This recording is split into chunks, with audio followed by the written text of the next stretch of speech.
তোমরা কি কখনো ভেবেছো কখনো কোনো অ্যাপ ইউজ করতে খুব ভালো লাগে, আবার কোনো অ্যাপ ইউজ করতে ফ্রাস্ট্রেটেড ফিল হয়? ঠিক যেরকম ধরো সুইগি, জোম্যাটো, স্পটিফাই, এগুলো ইউজ করতে দারুণ মজা লাগে। আবার কিছু কিছু ওয়েবসাইটে ঢুকলেই নিজেকে ফ্রাস্ট্রেটেড ফিল হয়। এটাই হলো ইউআই ইউএক্স ডিজাইনিং। হাই, আমি Anjita Adhikari, with 5 years of experience in UI UX design. এই মুহূর্তে টেক ইন্ডাস্ট্রিতে ফাস্ট গ্রোয়িং কেরিয়ারগুলোর মধ্যে এটি হলো অন্যতম। ইউআই ইউএক্স ডিজাইনিং মানে অনেকেই মনে করে যে শুধু সুন্দর সুন্দর স্ক্রিন বানানো, কিন্তু আসলে সেটা নয়। আসলে হলো মানুষের প্রবলেম সলভ করা with beautiful designs and screens. তো আজকে আমরা সেই নিয়ে কিছু আলোচনা করব। আমরা স্ক্রিনে এবার আসি। আমরা স্ক্রিনে দেখতে পাচ্ছি ইনি হলেন the father of UX, Don Norman. Interesting fact কি জানেন, ইনি কিন্তু শুধু সুন্দর সুন্দর ডিজাইন দেখতেন না, ইনি বুঝতে পারতেন মানুষের বিহেভিয়ারকে, মানুষ কিরকম চায় না চায়। কেন দরজাতে পুল লেখা থাকা সত্ত্বেও আমরা পুশ করি, অথবা যখন রিমোটের ব্যাটারিতে 50খানা বাটন থাকলেও আমরা কিন্তু সেই 5খানাই ইউজ করি। এটাই হলো হিউম্যান বিহেভিয়ার। এখন আমরা বেসিক কিছু ইউআই ইউএক্স সম্পর্কে জানি। ইউআই হচ্ছে ইউজার ইন্টারফেস, অর্থাৎ কি আমরা যখন কোনো ওয়েবসাইট বা অ্যাপ খুলি তাতে যে বাটনস থাকে, তাতে যে কালার ইউজ হয়, সেটাকে আমরা বলছি ইউআই, অর্থাৎ তার ভিজুয়ালটা কিরকম হচ্ছে। আর ইউএক্স কি, সেই অ্যাপটা বা সেই ওয়েবসাইটটা ব্যবহার করে ইউজার কতটা স্যাটিসফাইড, ইউজার কতটা ইজিলি কানেক্ট করতে পারছে, সেটাকেই বলছি আমরা ইউজার এক্সপিরিয়েন্স। এবার আমরা আসি ইউএক্স ডিজাইনিংয়ের কিছু সিম্পল স্টেপস। এক, research, define, ideate, design and test.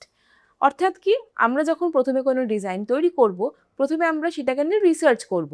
তার জন্য কি করতে হয়, আমরা ইউজারকে বুঝবো, আমরা কিছু কম্পিটিটিভ অ্যানালিসিস করব, দেন আমরা রিসার্চ পার্ট কমপ্লিট করব। দেন আসবো আমরা ডিফাইনে, অর্থাৎ কি সেই রিসার্চ থেকে আমরা কি কি প্রবলেম পেলাম সেটাকে আমরা নোট ডাউন করব। এবার শুধু তো প্রবলেম নোট ডাউন করলেই হবে না, তাহলে আমাদের সলিউশন বার করতে হবে। দেন হলো আইডিয়েট, আমরা সেখান থেকে কিছু সলিউশনস বার করব। যখন সমস্ত কিছু হয়ে গেল, দেন আমরা তৈরি করব হচ্ছে ডিজাইন।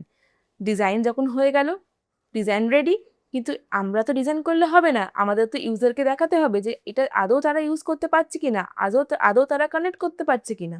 সেই জন্য আমরা কি করব, ইউজারের কাছে পাঠাবো ফর টেস্ট। যখন দেখবো যে না সব কিছু পারফেক্ট রয়েছে, দেন খুব ভালো কথা, আমাদের ডিজাইন তৈরি, সেটা আমরা পাঠিয়ে দেবো আমরা ডেভেলপমেন্টে। দেন ডেভেলপমেন্ট থেকে সেটা ডেভেলপমেন্ট হবে।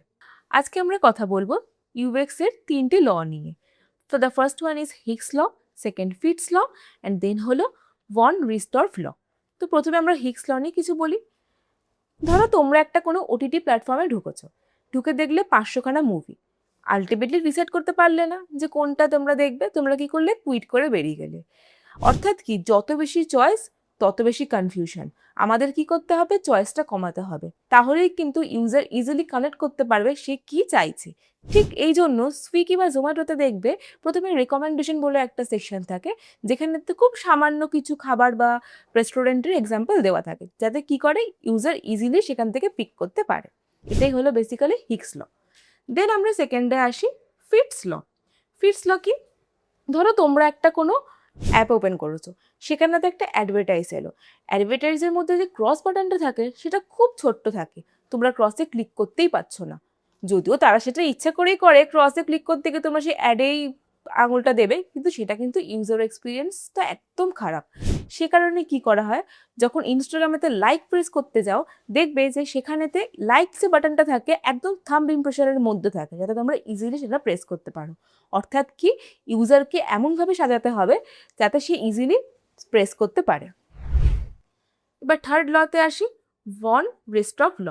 ধরো তোমরা একটা ক্লাসে গেলে, সেখানে দেখলে সবাই হোয়াইট ড্রেস পরে আছে, কিন্তু একজন রেড ড্রেস পরে আছে, আমাদের কিন্তু তার দিকেই নজরটা যাবে।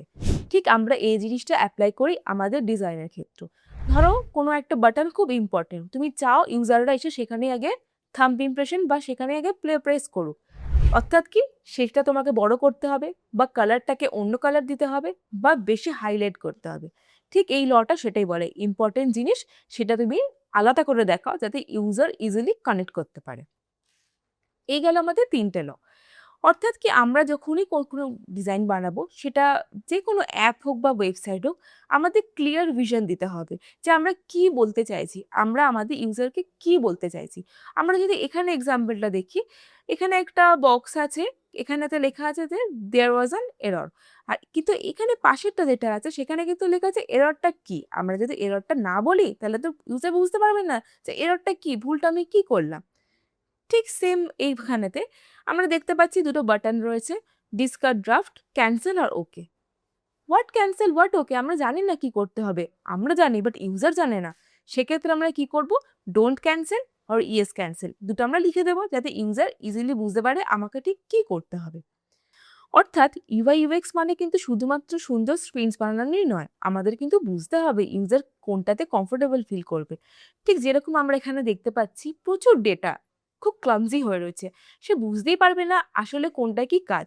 তাই জন্য আমরা এখানেতে সুন্দর করে ডেকোরেটিভ ভাবে কোনটা ইম্পর্টেন্ট সেটা আমরা ওপরে রাখলাম, বাকিটা সুন্দর করে আমরা সাজালাম। ঠিক এইভাবে আমরা বাকি স্ক্রিনগুলো দেখতে পাচ্ছি যে before UX and after UX কিরকম এফেক্ট করছে আমাদের ডিজাইনের মধ্যে। ধরো তোমরা একটা ব্যাংকিং অ্যাপ খুললে, সেখানে ঢুকে বুঝতেই পারছো না কোথা থেকে ব্যালেন্স চেক করতে হবে, তোমরা কি করবে, খানিকক্ষণ পর সেখান থেকে বেরিয়ে আসবে, হয়তো সেই অ্যাপটা কোনোদিনও ওপেনই করবে না।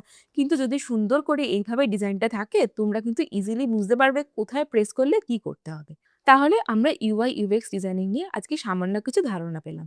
একটা ইন্টারেস্টিং ফ্যাক্ট বলি, অনেক বড় বড় সাকসেসফুল কোম্পানি কিন্তু প্রথমেই পারফেক্ট ছিল না।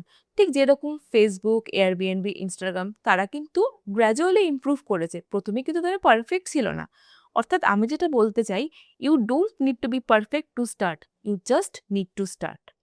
Thank you. See you in the next video.